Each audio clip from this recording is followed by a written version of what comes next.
I found a letter my mom hid from me for 20 years. Last week, I found a dusty shoebox in our attic that changed everything I thought I knew about my family. It wasn't supposed to be a big day. I wasn't up there searching for buried treasure or trying to uncover long-lost secrets. I was just cleaning. Mom had finally agreed to move into a nursing facility after months of health scares and me nagging her to let me help. She's 73 now and stubborn as ever, the kind of woman who will insist she's just fine while clutching her chest and pretending the sharp pain is probably just indigestion. I'd been putting off the attic for years. That space was a time capsule of our entire lives, boxes of old Christmas decorations, dusty luggage that hadn't seen an airport since the 90s, and the unmistakable smell of insulation mixed with memories. The air up there was stale, heavy and oddly warm despite the cool September day outside. The wooden floor groaned under my weight, each step stirring up motes of dust that danced in the weak sunlight streaming through the small, grimy window. I started with the easy stuff labeled boxes, bags of old clothes, toss, keep, donate, but halfway through, in the far corner under a pile of faded quilts, I spotted a battered old suitcase I didn't recognize. It was one of those hard-shell kinds, beige with scuffed corners and a tarnished brass clasp. There was something strange about it. Unlike the rest of the attic clutter, which looked like it had been rummaged through 100 times, this suitcase had a layer of dust so thick it seemed like no one had touched it in decades. Curiosity got the better of me. I dragged it into the light, coughed at the dust cloud that exploded into the air, and popped the clasp. Inside were random odds and ends, an old wool sweater, a stack of brittle newspapers from the early 2000s, and underneath them, a small, locked tin box. It was dull silver, about the size of a hardcover book, with a tiny rusted padlock. My stomach did that weird flip it sometimes does, when you sense you've stumbled on something you're not supposed to see. I don't know why I didn't just put it aside. Maybe it was the fact that the box was locked at all.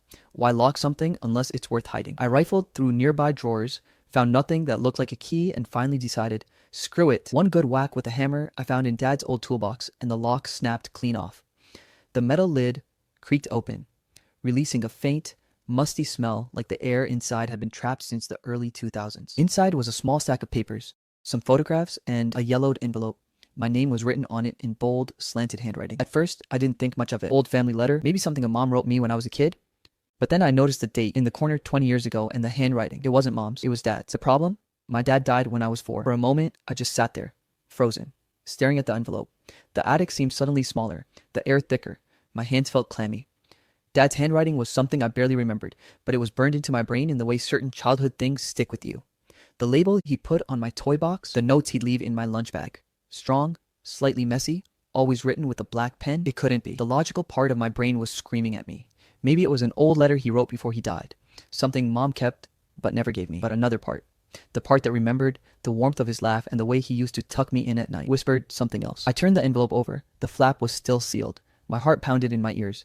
There was no way this had been opened before. That's when the questions started hitting me like a freight train. Why would Mom keep this from me for 20 years? Why hide it in a locked tin box inside an old suitcase buried under quilts? And if Dad really died, why did the letter look like it was written after he was gone? I sat cross-legged on the attic floor, the envelope trembling slightly in my hands. The paper was brittle, the ink faded, but still clear. My name stared back at me in those familiar black ink letters as if he had just written it yesterday. I slid my finger under the flap and carefully tore it open. Inside was a single sheet of folded paper, yellowed with age. I unfolded it slowly, half afraid it might crumble. The first line made my chest tighten. If you're reading this, it means you've grown up without me, and for that, I'm sorry. My breath caught. The attic, the dust, the faint hum of traffic outside, it all faded. It was just me and those words. He went on to say he couldn't explain everything in the letter, but that he had to leave to keep me safe, that he loved me more than anything in the world, and that one day, when it was safe, he'd come back. And then, the last line. I'm still out here. My whole body went cold. I sat there, the letter trembling in my hands, trying to process what I had just read. Dad wasn't dead. Or at least he hadn't been 20 years ago. I didn't sleep that night. After finding that letter, I went downstairs, made myself a cup of coffee, and just sat at the kitchen table staring at it. The words blurred in front of me from reading them so many times, but the weight of them kept pressing harder against my chest. It wasn't just what it said, it was what it meant. All my life, I believed one story. My dad died in a car accident when I was 4 years old. Mom told me the details so many times over the years that they'd etched themselves into my mind like they were my own memories. She always said it happened late at night after he'd been working overtime. A drunk driver ran a red light. There was nothing anyone could do. She even said she saw his body in the hospital. That was the end of it. But this letter. This wasn't the voice of a man who had died 20 years ago. This was someone who knew he'd have to disappear, who left a breadcrumb trail. I leaned back in the chair, rubbing my temples, and that's when the memories started trickling back. Not the ones Mom told me. Not the polished storybook recollections you trot out for family holidays. The real ones. The ones that had been sitting in the back of my mind, quietly collecting dust until something like this letter woke them up. I remembered his laugh first. It was warm, unpolished, the kind of laugh that made you want to laugh too, even if you didn't know the joke. He'd scoop me up and spin me around until I squealed, then collapse on the couch with me, on his lap, out of breath but still chuckling. I remembered his voice when he read bedtime stories. He didn't just read them, he performed them. Different voices for different characters, dramatic pauses, sound effects. He'd let me turn the pages even though I was slow about it. Sometimes, if mom was working late, he'd make up his own endings. And then I remembered the day he left. It was fuzzy, like watching an old movie with missing frames. I remember the front door slamming, raised voices from the kitchen, mom crying. I was sitting on the living room floor with my coloring book.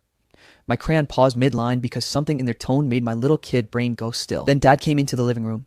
His face was tight, like he was trying not to cry. He knelt in front of me, hugged me so tight it almost hurt, and whispered something I couldn't understand. And then he was gone. No funeral, no hospital visit, just gone. I used to think maybe I was too young to remember clearly, but now it felt like those memories were puzzle pieces that didn't fit the story mom had been feeding me. I looked back at the letter on the table. The last few lines kept replaying in my head. It's not safe right now, but one day, when it is, I'll come back. Until then, remember what I taught you. The river hides many things. That last sentence. The river hides many things stuck out like a splinter. It didn't feel like some poetic flourish. It felt like a clue. The only river I could think of was the one about 10 miles outside of town where we used to go fishing when I was a kid. I hadn't been there since before he died. The coffee had gone cold by the time I decided what I needed to do next. The next afternoon, I went to see mom at the nursing home. It was one of those bright, cheery places that tries a little too hard. Pastel walls, fake plants, the smell of lemon cleaner always hanging in the air. She was sitting by the window in her cardigan, working on one of those massive crossword puzzle books she loves. Her hair was thinner than I remembered from just a few months ago, her skin more fragile looking, but her eyes were still sharp. "Hey, sweetheart," she said when she saw me. "You didn't have to come today." "I wanted to," I said, forcing a smile. We made small talk for a few minutes, the weather, the nursing home food, whether she was keeping up with her favorite soap opera. All the while, the letter was burning a hole in my bag. Finally, I pulled it out and set it on the table between us. Her eyes flicked down at it, and I swear the color drained from her face. "Where did you get that?" she asked, her voice tighter than I'd ever heard it. "In the attic. It was locked in a tin box inside an old suitcase." Her hands trembled slightly. "You shouldn't have found that." "Why not? It's a letter from Dad. To me, from 20 years ago. You told me he died. You told me some things," she said suddenly, cutting me off, "are better left buried." "Buried?" My voice rose despite myself. "Mom, he says in here that he had to leave for my safety, that he'd come back, that he's still out there. Why would you lie to me for 20 years? She looked out the window instead of at me. "Because knowing the truth would have put you in danger." "It still could." "Danger from what?" "From who?" Her lips pressed into a thin line. She shook her head. "Please, just let it go. Let it go." As if I could just go back to my life after hearing that. I stared at her, waiting for her to say more, but she wouldn't meet my eyes. The silence stretched between us until it was unbearable. Finally, I stood up. "I can't just forget about this." She didn't try to stop me when I left. By the time I got home, my suspicion had hardened into something else: determination. If Mom wasn't going to give me the truth, I'd find it myself. I kept thinking about that day when he left. About how I never saw a funeral, never saw a grave, about that strange clue in the letter, about the way Mom's face went pale when she saw it. Something was there, something big, and I was done pretending I didn't want to know. When I got home from the nursing home, I didn't even bother taking off my jacket. I went straight to the hall closet where Mom had kept a stack of old family boxes. I'd always thought of them as the boring stuff: tax records, home repair receipts, random papers from before I was born. Now, they looked a whole lot less boring. I dragged 3 of the boxes into the living room, kicked off my shoes, and started going through them like a person possessed. Old bank statements, school permission slips from kindergarten, receipts for groceries from decades ago. It was weird Mom kept everything, but I was looking for one thing: proof of Dad's accident. Hospital bills, funeral home invoices, death certificate, obituary, anything. 2 hours later, my coffee was cold again. My hands were covered in dust, and I had found nothing. It wasn't just that there were no records of his death. It was that there was too little of him. Period. No driver's license renewals, no medical files, no recent photographs after the year he died. It was like someone had methodically erased his trail. That was when I thought of the library. Our town still has one of those small, old-school libraries with an actual microfilm machine in the back for old newspapers. I hadn't used it since middle school when I had to do a history project, but I figured if there was ever a news report about my dad's accident, it would have been in the local paper. The librarian recognized me small towns work like that and didn't even ask why I wanted the 2003 reels. I sat in that dim back corner, flipping through frame after frame of grainy black and white pages. Birth announcements, Little League scores, lost pet ads, and then nothing. No mention of a fatal crash involving my dad. If it had happened the way Mom said, it would have been in here. Small towns thrive on gossip, especially tragedies. But it was like the accident had never happened. I sat there for a long time, staring at the blank stretch of microfilm where I'd expected to find the story. My stomach felt heavy. If Dad didn't die in an accident, then where the hell was he? When I got home, I decided to try another approach. I dug deeper into the boxes I'd pulled out earlier. One of them was filled with old photographs, most of them loose and curling at the edges. There was Dad holding me as a baby, Dad helping me ride a tricycle, Dad and Mom at a barbecue. But the further I dug, the stranger it got. Buried at the bottom was a manila envelope stuffed with receipts and letters, none of which looked familiar. The receipts were for things in places I'd never heard of. Diners, motels, gas stations, all from a small town in another state. The dates were what hit me the hardest. Some were from years after Dad was supposed to be dead. I pulled out the letters next. They weren't in Dad's handwriting. The envelopes had no return addresses, but the postmarks matched the same out-of-state location as the receipts. Most of them were short, vague, hope you're well, everything is okay here, thinking of you, but the fact that they existed at all meant that someone had been corresponding with my mom long after Dad was gone. I sat back on the floor, surrounded by paper. My head was buzzing. If Mom had been in contact with someone from that town and Dad's name had been scrubbed from local accident reports, there was only one logical next step. Talk to someone who might actually tell me the truth. That's how I ended up calling Aunt Lisa. She's my mom's younger sister, but they haven't spoken in over 15 years. I don't remember exactly why there was some big blowout argument when I was a teenager. And after that, Lisa became more of a ghost in my life. I'd see her name on Christmas cards, maybe a comment on a Facebook photo, but that was it. When I called her, she sounded surprised, but happy to hear from me, at least at first. Krupal, my God, it's been forever. How's your mom doing? I hesitated. She's at the nursing home now. I actually wanted to ask you something. It's about Dad. The pause on the other end was so long I thought the call had dropped. What about him? She asked finally, her tone shifting. I found a letter in the attic. From him.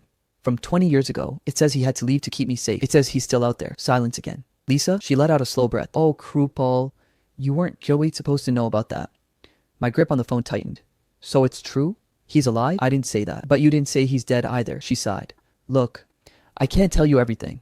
It's not my place. But I will say this. Your mother wasn't protecting you from your father. She was protecting you from the people after him. A chill ran through me. People after him? Why? Because he made some powerful enemies. The kind you don't want knocking on your door. I pressed her for details, but she wouldn't give me anything more concrete. Just kept telling me to let it go, that digging would only bring trouble. Finally, she said something that stuck with me. Krupal, your mom didn't just hide where he was. She hid who he really was. That sentence looped in my head the entire drive home. By the time I pulled into my driveway, I knew there was no chance in hell I was letting this go. If Dad wasn't the man I thought he was, if his death was a lie, if there were people still out there who might care that I was looking, then I needed to know exactly what I was walking into. Because whatever my mom and Aunt Lisa weren't telling me, I had a feeling it was about to change everything. After talking to Aunt Lisa, I couldn't sit still. Her words, your mom didn't just hide where he was, she hid who he really was, were like a splinter I couldn't stop touching. I didn't sleep that night. I stayed up scrolling through the receipts I'd found from that small out-of-state town, cross-referencing the dates with what I remembered from my childhood. They lined up too neatly with certain times Mom had been visiting friends or taking a weekend trip. If she'd been going to see him, that meant she'd lied to my face every single time. The next morning, I drove straight to Mom's old house. Even though she'd been moved to the nursing home, I still had the keys and the place was mostly untouched. It felt strange walking in like stepping into a museum of my childhood. The scent of her lavender air freshener still hung in the air, mixed with the faint must of a house that hadn't been lived in for weeks. I went straight to the living room bookshelves. Mom had always been a reader, the kind who stuck receipts and scraps of paper into books instead of bookmarks. Something about Aunt Lisa's warning had me thinking there was more hidden in this house than I'd realized. I ran my fingers along the dusty spines, pulling out random volumes and flipping through them. After an hour, I was about ready to give up when my hand landed on an old hardback copy of To Kill a Mockingbird. It was heavier than it should have been. I flipped it open, and sure enough, wedged between pages 172 and 173 was an envelope. The paper was yellowed, but not as brittle as Dad's letter, and it had no postage stamp, meaning it had been hand-delivered. The handwriting was Aunt Lisa's. I slid the letter out and unfolded it carefully. The first line made my stomach tighten. You have to keep him from finding us. The rest of the letter was short but urgent, telling Mom that he had been asking questions, that it wasn't safe to stay in one place too long, and that they might already be watching. It didn't name my dad outright, but the context made it obvious that's who she was talking about. And it wasn't just him she was warning about. There was someone else in the picture, someone dangerous enough to make my mom and aunt talk in half sentences and code. That night, I sat at my kitchen table with the receipts, letters, and both envelopes laid out in front of me, like pieces of a crime scene. There was one address that kept showing up on the receipts, a tiny town 3 states over. Gas stations, diners, even a hardware store, all within a few blocks of each other. I couldn't shake the thought. What if he had been living there? By noon the next day, I was in my car with an overnight bag, driving out of state. The town was the kind of place you'd miss if you blinked one main street, a handful of shops, and a diner that looked like it hadn't been renovated since the 70s. The address from the receipts was just outside the town center, down a narrow gravel road lined with trees. At the end of the road, I found a small, weathered cabin. The front porch sagged, the windows were clouded with dust, and the door hung slightly ajar. It looked abandoned, but there was a strange presence about it. Inside, the air was stale and faintly damp. Dust covered everything, but I could tell someone had lived here. The furniture was arranged like it was still in use. There were old dishes in the sink, and in the corner, a stack of photo albums. I froze when I opened the first one. They were photos of me. Some from when I was a toddler, others from elementary school, even a few from my teenage years, moments I didn't even remember, taken from distances that felt like they were shot secretly. And then I found the photo that made my hands go cold. It was taken at a local park about 5 years ago. I was in the foreground, laughing with a friend, completely unaware. But in the background, partially hidden by a tree, was a man watching. Even blurred and slightly out of focus, I knew that face. It was my dad. My knees felt weak and I had to sit down on the dusty couch. If this photo was real, if he'd been this close to me just 5 years ago, then all the secrecy, all the warnings, all the better left buried, talk from mom, suddenly felt even heavier. Because this wasn't just a man who had disappeared. This was a man who had been watching me from the shadows, and I had no idea why. You know those moments where the air around you feels charged? Like a storm is about to break, but the sky's perfectly clear? That's exactly how I felt the morning it happened. It was just another Tuesday. I was at my small kitchen table, laptop open, coffee going cold, half scrolling through an old email thread with Aunt Lisa, looking for anything she might have mentioned about Dad. The last few days had been a blur since finding that second letter, the one hidden in Mom's book. Her friend's desperate words etched into my brain. He might find us, keep her safe. Safe from who? Safe from Dad? Safe from someone after Dad? The questions looped in my mind, eating away at me. And then my phone rang. Not my usual ringtone. Just a generic one I never bothered to change because no one important ever called me. Block number. I almost didn't pick up. Almost. Hello? My voice was sharper than I meant. A pause. Then a low voice, calm, but urgent. Stop looking for me. It's not safe. For a second, I thought I'd misheard. Who is this? Another pause. I could hear him breathing. And then it hit me, not the words, but the sound of them. The voice. I hadn't heard it in over 20 years, but it was like some buried part of my brain lit up instantly. It was Dad's voice. Not the booming laugh from old home videos. Not the bedtime storyteller who'd sit at the edge of my bed when I was little. But still, him. Older. Worn down, but him. Dad? My throat tightened. He didn't confirm, didn't deny, just said, leave it alone, kiddo. Kiddo. The word alone sent a shiver down my spine. He used to call me that when I'd scrape my knees on the driveway or beg him for ice cream before dinner. And then, click, the line went dead. I sat there, staring at my phone like it had just turned into a live grenade. Part of me wanted to call back, scream, demand answers. Another part wanted to throw it into the sink and let the water run until the battery fried. Instead, I just sat there, heart pounding so hard it drowned out the hum of the fridge. That night, I pulled out Mom's old VHS tapes. Most people don't keep those anymore, but I'd held onto them after she passed like they were relics from another lifetime. I set up my dusty old player and pressed play on the one labeled Xmas 99. And there he was, Dad, wearing a ridiculous reindeer sweater, handing me a present bigger than I was. He laughed, made some corny joke about Santa outsourcing to him. It wasn't just the sound, it was the cadence, the slight drawl on certain words. The voice from that phone call. I didn't sleep that night. By morning, I'd made up my mind. I wasn't stopping. Hiring a private investigator isn't like in the movies.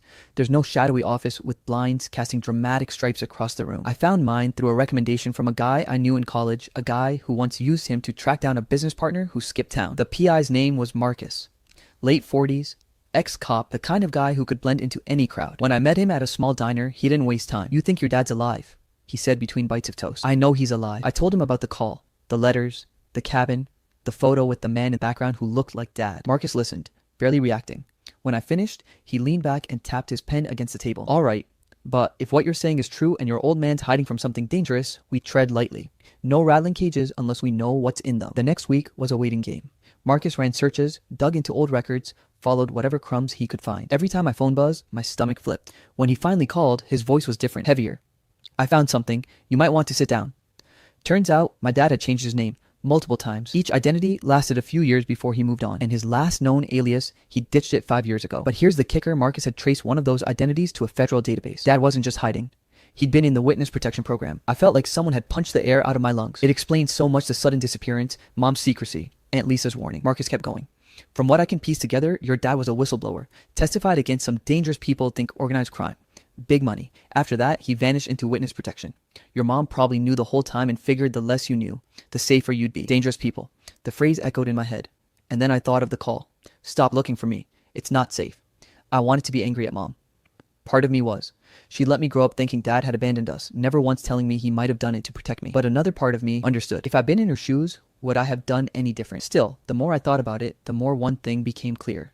If Dad had been running all these years, it meant whatever danger he'd faced wasn't ancient history. It was still out there. And now I was poking at it with a stick. I didn't tell Marcus this, but that night, I played the phone call over in my head until I could hear every pause, every breath. Not just because I missed him, but because there was something else in his voice.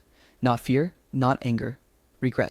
It had been weeks since I started chasing the trail of my dad, and every day felt heavier than the last.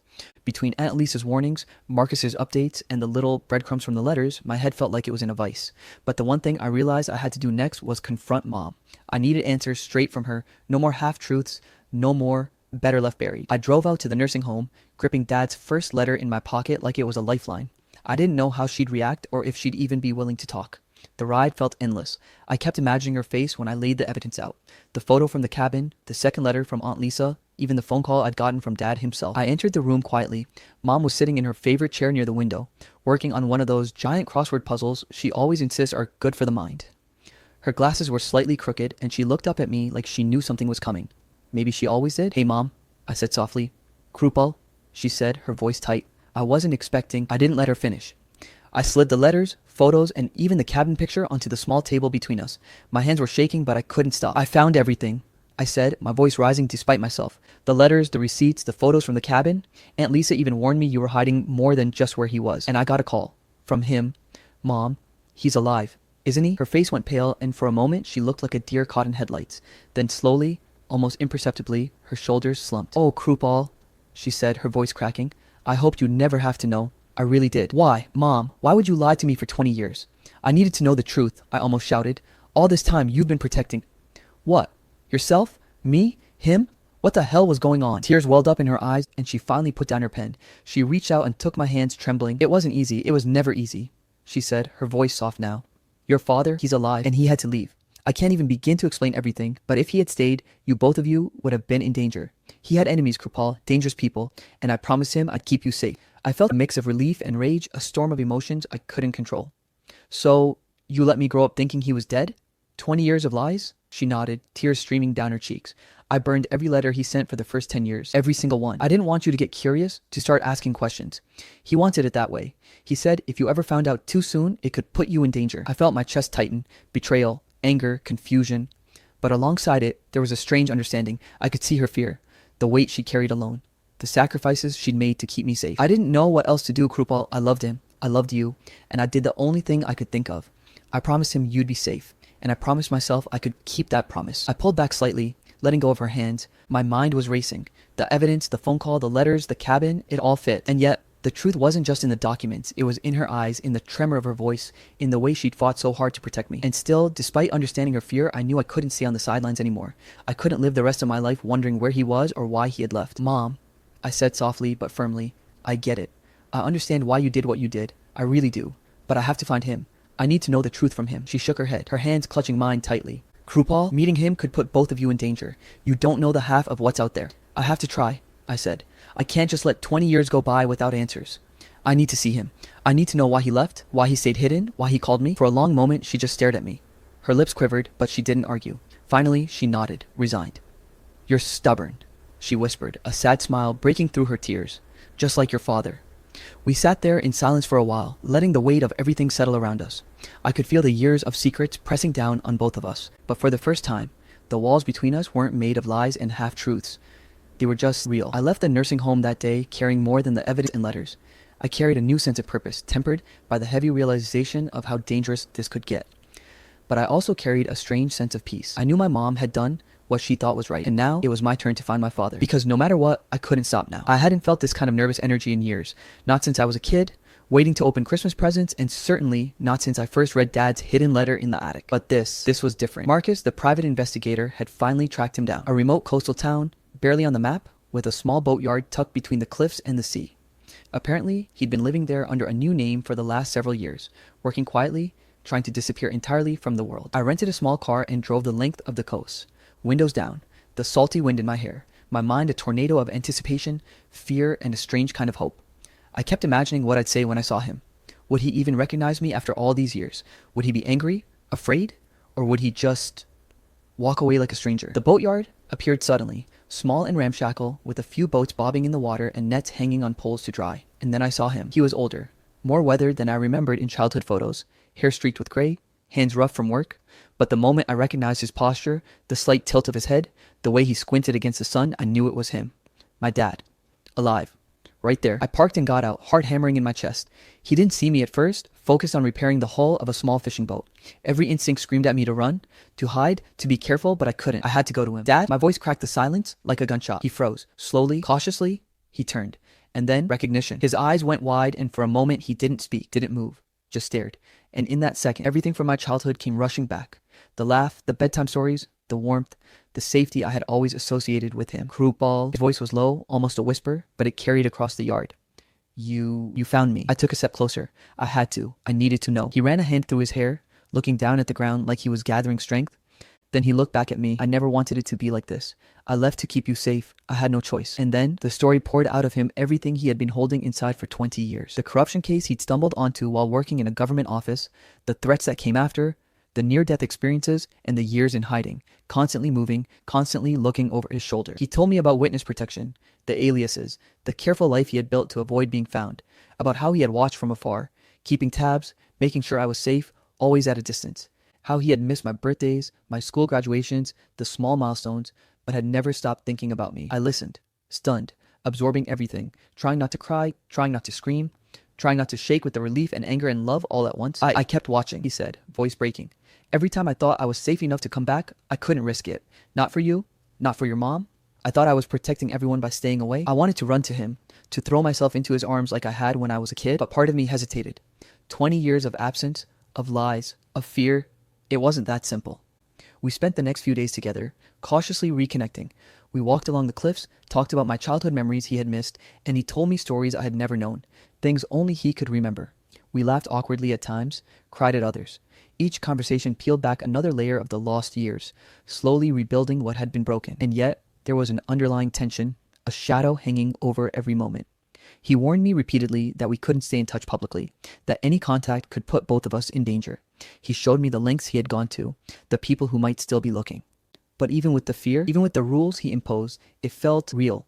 It felt like the first time in 2 decades that I had my dad back. I didn't want to leave when the time came, but I knew I had to return home, to mom, to the life I'd paused while chasing the truth. Before I went, he handed me a small worn notebook, a journal he had kept during the years he was in hiding. Read this, he said. It explains everything I couldn't say, but promise me, Krupal, no matter what you do, be careful. Don't let anyone know I'm here. I nodded, clutching the journal like it was a lifeline. Driving away from the boatyard, I kept glancing in the rearview mirror, half expecting to see him waving. But the only thing behind me was the endless stretch of coast and the fading figure of the man who had been my father all along. A man who had loved me enough to disappear and yet never stopped watching. Even though I was leaving him behind, I felt closer to him than I ever had. And for the first time in 20 years, I understood the full weight of the decisions he had made. The fear, the courage, and the love that had kept me alive without me even knowing it. I didn't know what the future held. I didn't know how often we could meet or if the danger would ever fully disappear. But I knew one thing. I had found him. I had faced the truth. And that was worth everything. Returning home after seeing Dad was surreal. I kept replaying every moment at the boatyard in my mind, the sound of his voice, the way his eyes softened when he saw me, the small, awkward laughter that slipped out when we shared stories of my childhood. It was overwhelming, but also grounding. I had finally seen him, finally known the truth, and now I had to figure out how to live with it. Mom greeted me at the door. I think she had been expecting me to come back emotional, or maybe she already knew I'd seen Dad. But she didn't speak immediately. She just held me for a long moment. And then, as we sat in the living room, surrounded by the quiet of the house, she finally began. Krupal, she said softly, I know I've kept so much from you. I thought I was protecting you, but I see now, maybe I protected you too much. Her hands trembled slightly as she reached for mine. I never wanted to hurt you, but I didn't know how else to keep you safe. Every lie, every burned letter, every story, I told myself to make it easier. It was out of love. I let out a deep breath, letting the anger, confusion, and years of questioning wash over me. And then, slowly, I realized that beneath all the secrecy, beneath the fear and the lies, she had really tried to protect me. She had done the impossible, shielding me from danger I hadn't even known existed. I get it, Mom, I said quietly. I do. And I forgive you. I just needed to know the truth. That's all I ever wanted. Tears filled her eyes, and I reached over to hold her hand. For the first time in a long time, it felt like there was no tension between us. We weren't pretending, we weren't hiding, we weren't afraid. We were just together. Finally sharing what had been buried for 20 years. The days that followed were gentle but tentative. I had Dad's journal now, full of accounts from his years in hiding, of the things he had endured and the choices he had made to protect me. I read it obsessively, finding comfort in knowing that he had never stopped thinking about me, even when he couldn't be here. We started communicating again, but cautiously. We set up a system of coded letters, small notes slipped into books, hidden in ways only I would know. Each one was a tiny thread connecting us, a secret bridge between the life I knew and the life he had built in the shadows. It wasn't ideal. I couldn't call him, couldn't visit without planning carefully, and the thought of danger still lingered like a shadow in the corner of my mind. But it was enough. It had to be. I began to see Mom differently too. The frustration I'd felt over the years, the questions left unanswered, the childhood stories half told faded into understanding. She had loved him, loved me, and had sacrificed years of truth to keep us safe. That didn't erase the pain, but it reframed it. One evening, sitting together on the couch with a cup of tea, she said something that struck me deeply. "You know," she said, voice soft, "I don't think I've ever felt more proud of you than I do now. You found him, Krupal. You made sense of all this chaos, and you didn't let fear stop you." I smiled, feeling a weight lift off my shoulders. For the first time, I truly felt like I had some measure of control over my life again, like I had reclaimed the lost pieces of myself. Even with the joy of reunion and understanding, there was still a quiet ache. Dad and I couldn't be fully together. The coded letters were comforting, but they were also a reminder that part of my life, part of my family existed just out of reach, always balancing on the edge of danger. And yet, knowing the truth made everything feel lighter. I started going through that dusty shoebox in the attic again, the one that had started all of this. I carefully examined the letters, the envelopes, the notes I had saved, tracing my finger over Dad's old handwriting. And I realized something profound. That shoebox hadn't just held a letter. It hadn't just held secrets or mysteries. It had held the missing pieces of who I am. The pieces of my past, my present, and the person I was becoming. For the first time in a long time, I felt whole. I knew life wouldn't be perfect. There would always be caution, always be distance. But I had the truth. I had the chance to rebuild, to reconcile, and to carry forward the lessons of love, courage, and resilience my parents had shown in their own complicated ways. That dusty shoebox didn't just hold a letter, it held the missing pieces of who I am. And for the first time in 20 years, I felt like I finally had them back.